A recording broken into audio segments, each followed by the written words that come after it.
Okay, so this will be our second example dealing with Pascal's triangle for binomial expansion. So before trying this video, make sure you watch the previous video where we get into Pascal's triangle and what these coefficients mean. All right, so for this example, we're going to get right into it. So again, we have Pascal's triangle. Here's our binomial, and it has an exponent of 3. So using Pascal's triangle, we're going to use this row right here. These are going to be our coefficients, 1, 3, 3, and 1, okay?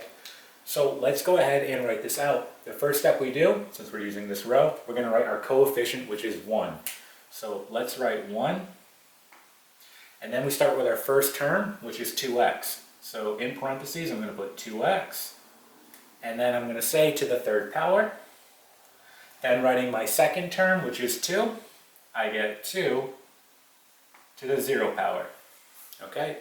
And now again, we're just going to continue on with this pattern. So then I write plus, my next coefficient in my row is 3, so I write 3. And then I write my first term, which is 2x.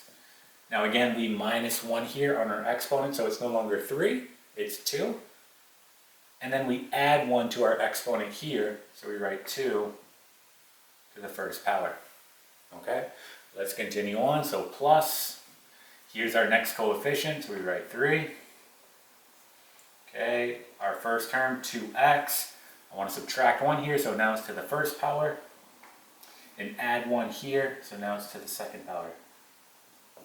Okay, so we are going to have to wrap this. And then my last coefficient here is 1, so I write 1. My first term, again, 2x. So I'm going to subtract 1 here, so it's just to the 0 power. Right, and then add 1, we get 2 to the third power.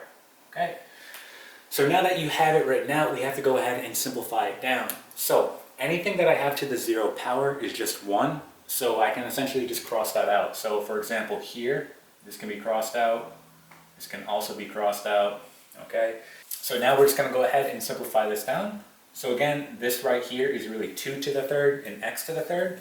So when we rewrite this, it's really 8x cubed. Okay, let's go ahead and continue on looking here. So this gives me 4x squared, right?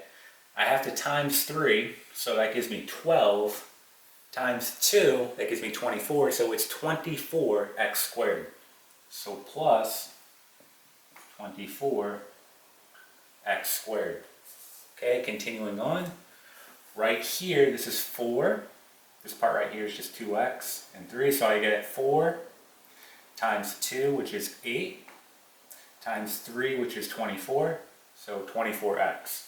So plus 24x. Okay, and then just doing our last one right here. Again, we're just going to get 2 to the third, which is 8, and then 8 times 1 is just 8, so plus 8. Okay, and there it is. Okay, so this is our final simplified answer. Okay, so again, that's how you use Pascal's triangle for binomial expansion. Okay, and that is it.